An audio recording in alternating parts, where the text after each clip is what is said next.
గీతా ప్రచార సమితి ఆధ్వర్యంలో గాయత్రి విద్యానికేతన్లో శ్రీమద్ భగవద్గీత శ్లోక మండల స్థాయి కంఠస్థ పోటీలు. గీతా జయంతిని పురస్కరించుకుని శ్రీమద్ భగవద్గీత శ్లోక మండల స్థాయి కంఠస్థ పోటీలు గీతా ప్రచార సమితి ఆధ్వర్యంలో గాయత్రి విద్యానికేతన్ పెద్దపల్లిలో నిర్వహించడం జరిగింది. శ్రీమద్ భగవద్గీత 5వ అధ్యాయం పోటీలను వేమూరి రాములు గౌడ్, కౌస సత్యనారాయణ, బుర్ర శంకరయ్య వీరి ఆధ్వర్యంలో పోటీలను నిర్వహించారు. న్యాయ నిర్ణేతలుగా ఈ పోటీలలో గెలుపొందిన విద్యార్థులకు బహుమతి ప్రదానం చేశారు. పోటీలలో పెద్దపల్లి గాయత్రి విద్యానికేతన్, వంశీకృష్ణ పాఠశాల, కాకతీయ పాఠశాలకు చెందినటువంటి విద్యార్థులు ఈ పోటీల్లో పాల్గొన్నారు. శిశు స్థాయి, ప్రాథమిక స్థాయి, మాధ్యమిక స్థాయి, ఉన్నత స్థాయిలో విద్యార్థులు ఈ పోటీల్లో పాల్గొన్నారు. ప్రథమ, ద్వితీయ, తృతీయ బహుమతులు పొందిన వారు శిశు స్థాయిలో హరిణి, సహస్ర, అద్విత్, ప్రాథమిక స్థాయిలో శ్రీనిక, నైనిక, సహల ప్రథమ, మాధ్యమిక స్థాయిలో కార్తి, విజ, అక్షర ప్రథమ, ఉన్నత స్థాయిలో గీతిక, విక్షన్, హర్షిని. ఈ గెలుపొందిన విద్యార్థులకు జిల్లా స్థాయిలో పోటీలను డిసెంబర్ 4న గోదావరిలో నిర్వహిస్తున్నట్టు ముందస్తుగా ప్రకటన చేశారు. ఈ కార్యక్రమంలో గాయత్రి విద్యా సంస్థల chairman Allanki Rajani Srinivas, principal Vijay, PET Sravanthi, Santosh, Kasim ఉపాధ్యాయులు పాల్గొన్నారు.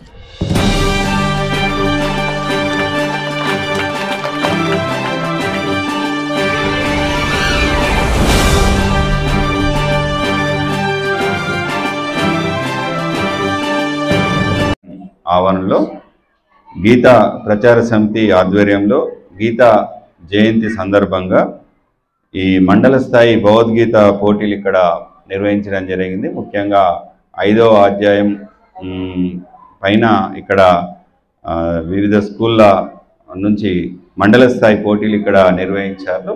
దీంట్లో గాయత్రి విద్యానికేతన్, అదేవిధంగా వంశీకృష్ణ స్కూల్, అదేవిధంగా కాకతీయ టెక్నో స్కూల్ పాల్గొనడం జరిగింది. దీంట్లో న్యాయ నిర్ణేతలుగా వేపూరి రాము గౌడ్ గారు, అదేవిధంగా కాశ సత్యనారాయణ, అదేవిధంగా బుర్ర శంకరయ్య గారు వీరు న్యాయ నిర్ణేతలుగా ఉండడం జరిగింది. ముఖ్యంగా ఈరోజు మనం చూసినట్టయితే పిల్లల్లో భగవద్గీత పఠనం వల్ల ముఖ్యంగా వాళ్ళు వారి యొక్క ఐక్యూ అనేది పెరుగుతుంది. అదేవిధంగా పఠనాశక్తి పెరుగుతుంది, అదేవిధంగా ఉచ్చారణ పెరుగుతుంది.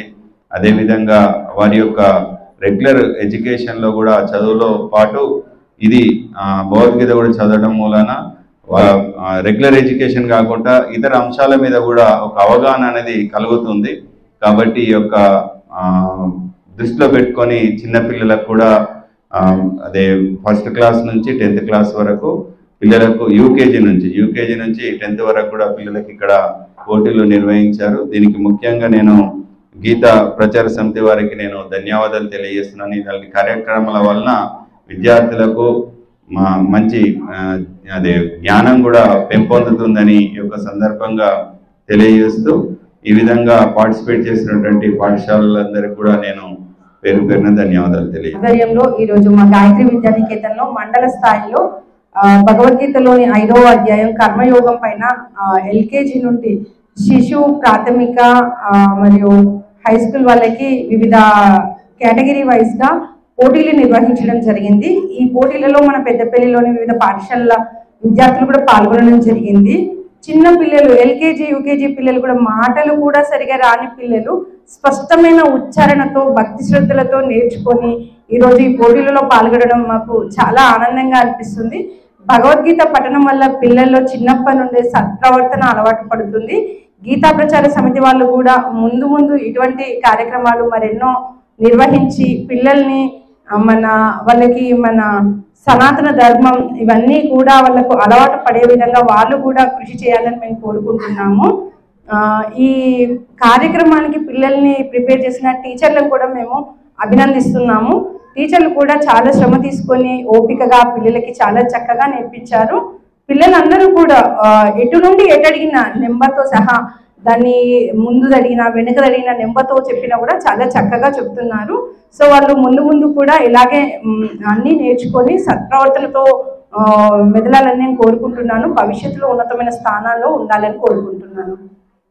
ప్రతి అధ్యాయం ప్రతి సంవత్సరం నేర్పించడం పిల్లలకి, తర్వాత పోటీలు పెట్టడం, వాళ్ళ బహుమతులు ఇవ్వడం, రాష్ట్ర స్థాయికి పంపడం జరుగుతూ ఉంది. అందులో భాగంగానే ఈ సంవత్సరం గీతా జయంతి సందర్భంగా మన భగవద్గీతలోని 5వ అధ్యాయం కర్మ సన్యాస యోగం అది పోటీలో నిర్వహించడం జరుగుతూ ఉంది. మరి దాదాపుగా ఇప్పుడు ఈ గీత ప్రచార సంస్థ ఆధ్వర్యంలో 8 మండలాలలో 36 హై స్కూళ్లలో విద్యార్థులు పార్టిసిపేట్ అయ్యారు. 3000 మందికి ఈ అధ్యాయం పోటీలు నిర్వహించడం జరిగింది. మరి దీనివల్ల ప్రయోజనం ఏంటి, అసలు విద్యార్థి దశ నుంచెల్లే మరి వీళ్ళు నేర్చుకునేది ఏంటి అనే దాని మీద మనం ఆలోచించి మన పెద్దలు నిర్ణయించిన దాని ప్రకారం మనం ఈ కార్యక్రమాన్ని తీసుకోవడం జరిగింది. మన భగవద్గీతతోని ఇవాళ శ్రీకృష్ణ భగవానుడు అర్జునుడికి బోధించిన గీత అంటే భగవంతుడే తన నోటి నుంచి మరి అర్జునుడికి బోధించాడు.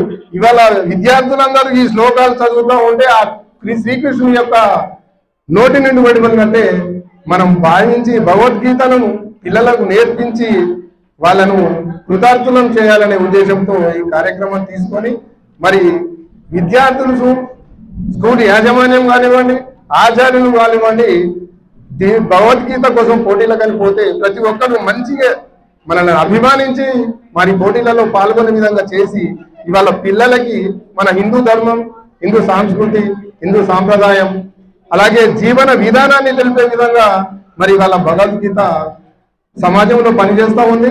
మరి ఈ రోజు ప్రతి సమస్యకు మనిషికి వచ్చే ప్రతి సమస్యకు అందులో ఒక పరిష్కార మార్గం దొరుకుతూ ఉంది.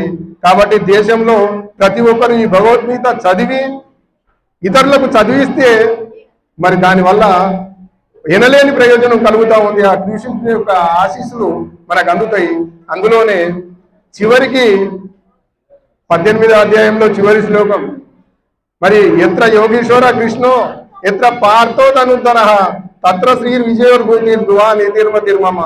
ఎక్కడైతే శ్రీకృష్ణుడు అర్జునుడు ఉంటాడో అక్కడ సంపద, ఆరోగ్యము, విజయము, అన్ని రకాలైన మనిషికి అవసరమైన అన్ని పరిష్కార మార్గాలు దొరుకుతాయని మరి శ్రీకృష్ణ భగవానుడు చెప్పాడు. మరి అదే దృష్టిలో పెట్టుకొని ఇవాళ విద్యార్థి దశ నుంచే తన యొక్క జీవన విధానం ఎలా ఉండాలనే భావన విద్యార్థులు కల్పించడం కోసం ఈ ప్రయత్నంలో భాగమే. కాబట్టి ఈ గాయత్రి హై స్కూల్ యాజమాన్యం, కాకతీయ హై స్కూల్ యాజమాన్యం, అలాగే వంశీకృష్ణ కాన్సెప్ట్ హై స్కూల్ యాజమాన్యానికి, అలాగే ఈ యాజమాన్యం మాకు సహకరించింది. కానీ ఈ విద్యార్థులకు నేర్పే ఆచార్యులు మరి వాళ్ళకి సుతా మేము మరీ వాళ్ళని అభినందిస్తూ వారికి ధన్యవాదాలు తెలియజేస్తా ఉన్నాం. ఈ అవకాశం ఇచ్చిన